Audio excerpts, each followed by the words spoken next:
Hi guys, found this in my junk pile. I don't know where the body shell is, but it's one of those simple wire controlled toy cars. So got forwards and backwards. When it goes forwards it goes straight, when it goes backwards it goes in a curve or a turn. So forwards, backwards, forwards, backwards, forwards, backwards, forwards, backwards. Now I have it in mind to do something with this, but first of all we'll take it apart and have a look at how it actually does that turning in reverse.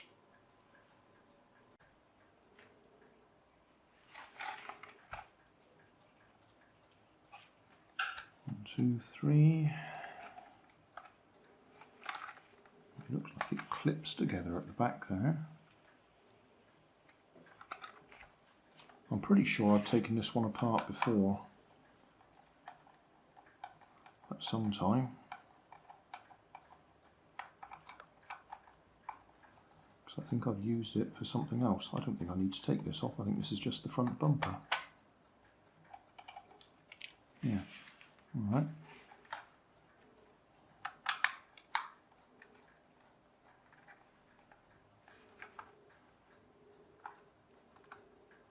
I wonder if it all just clips apart.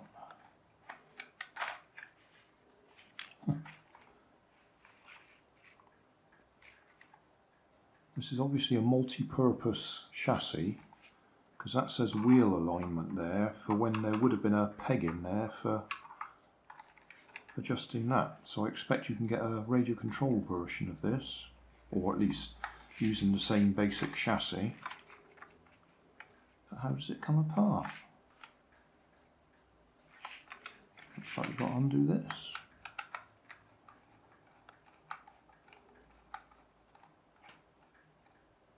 There's a broken screw there of some sort. I don't know what that's about.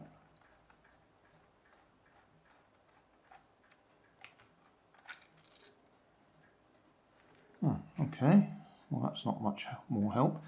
It will at least show us how the steering works. It's like normal radio control steering for a toy, with this bit going across. And oh, can we actually see what's written on there?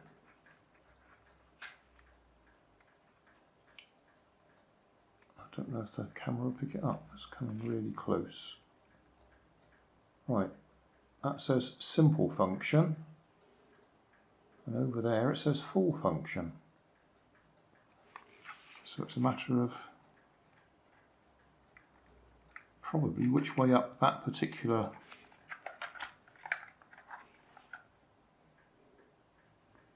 oh, there we are. That's what's stopping it moving. So it only goes halfway. So yeah, just briefly explain that again. When it goes forwards, the wheels stay straight. When it goes backwards, they slop over like that.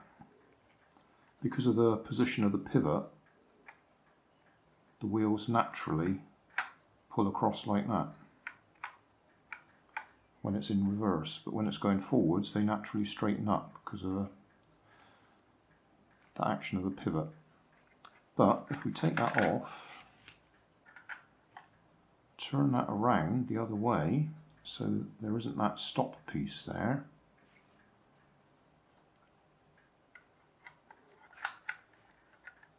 that is going to give us full steering, I reckon. There we go. So if I put a servo on there, I could actually convert this to radio control. I'll take that off again. See if we can figure out how it comes apart.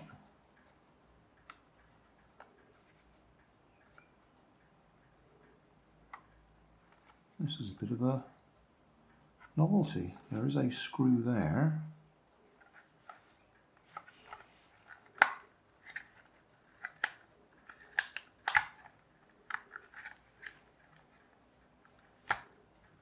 That's that one screw. Oh, yeah, like I said, there's a couple of clips on the back as well. There.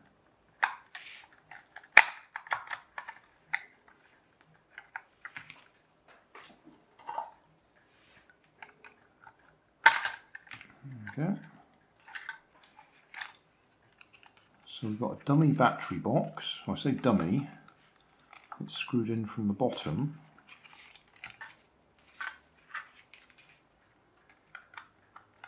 So if I undo that, this is a classic example of a multi-purpose chassis. There we go. I've actually got a full battery box there that's not used, while it's being used as a wire controlled one because the batteries are in the hand controller. And then there's our nice little motor and gearbox.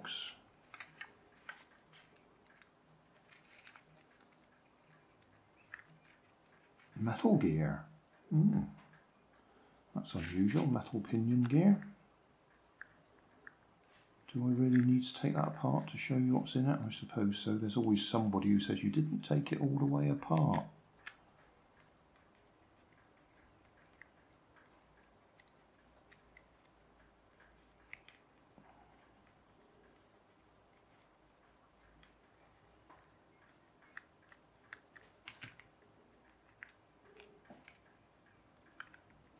What do you expect to find in here? How many gears? There's got to be one just there that the pinion gear turns on. Will there be another one intermediate before it gets to there? I would think so. I should think we've got 2 reduction gears in there. Yeah, there we go. Tell you what, this has got bits of brass in it. This is a rather nicely put together toy for what it was being used for. Let's take that one off so we can see it's got a small gear on the back, big gear on the front. And that one's got a big gear on the front and a smaller gear on the back. So big gear to small gear, big gear to small gear, big gear to small gear. But without counting the teeth, and I'm not going to do that, I can't tell you what reduction ratio it is.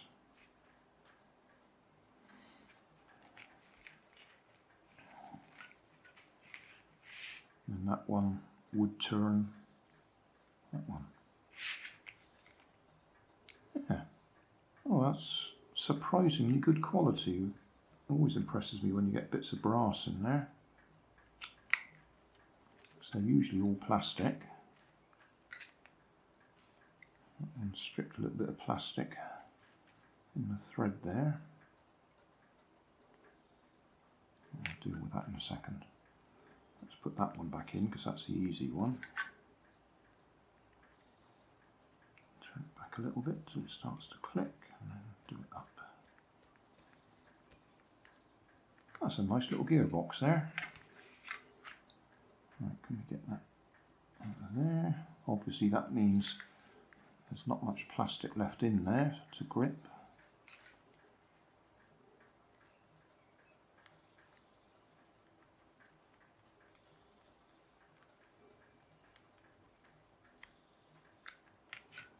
And then those 2 little holes there are held in place, those 2 little pegs there, so it all aligns nicely.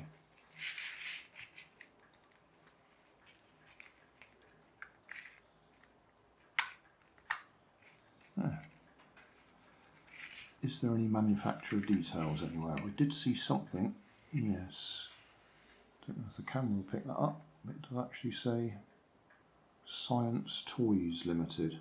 I can't remember what brand that usually comes out under.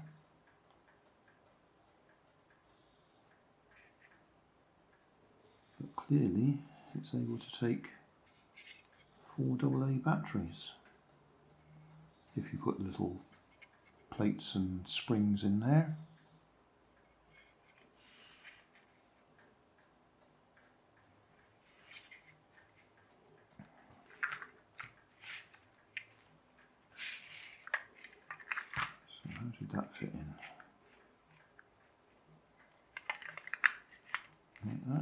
Yeah, that's right. And then there's a little saddle there for the motor to sit in when it's in position. Let's take that out again.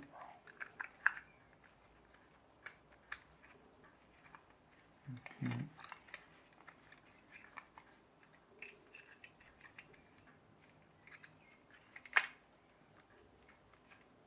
That's that side then.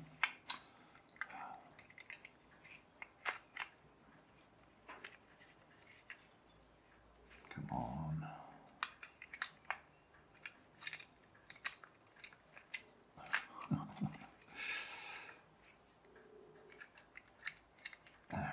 Right, okay, so that's all back in position. Yeah, right. Well, missing from here is where there would be a motor. The motor would sit right in there, pinion gear through that hole. And then there'd be a geared thing here, a sort of a bell-shaped pivoty thing with a peg that goes down into there to actually operate the steering. But I might make this hobby grade just because it's easy and stick a servo in there to do that. I think that'll do for now though. That's over 10 minutes long, so that'll do for our initial look at whatever this is called, and we will do a hobby grade conversion just for the fun of it. I've just worked out what that broken screw is. There would have been a peg going over here to hold this in place. This is the battery cover, or battery case cover.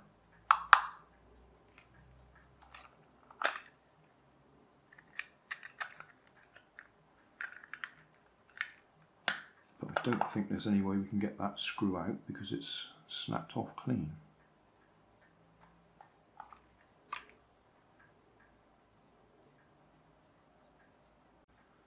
While we're at it, spotting things that are dual purpose, these little posts here are where the radio control receiver would sit, but that's all covered over by that.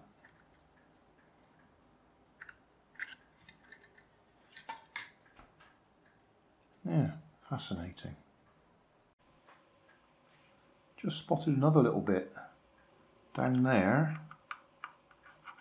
That's the moulding position for the on-off switch, and that's sealed there, but normally that would be knocked out and then you'd screw your on-off switch in there. It would be just there. I'm enjoying this, just spotting all the bits and pieces. Also noticed up under here that sort of circle with a flap on the side of it. That's where the steering motor would be held in place. That circle with a flat on it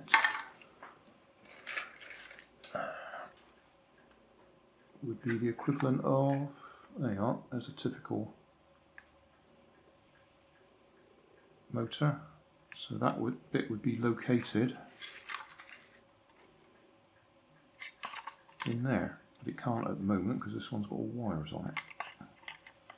Let's see. There you go, that would sit in there.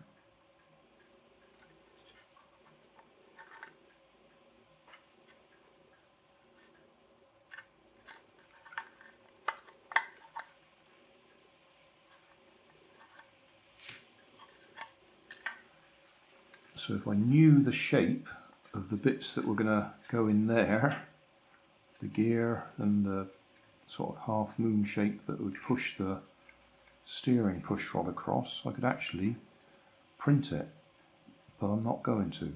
I'm just going to put a servo in there to do that. Thanks for watching. You'll find more information down in the video description. You might like to watch that video up there, and you might like to subscribe over there.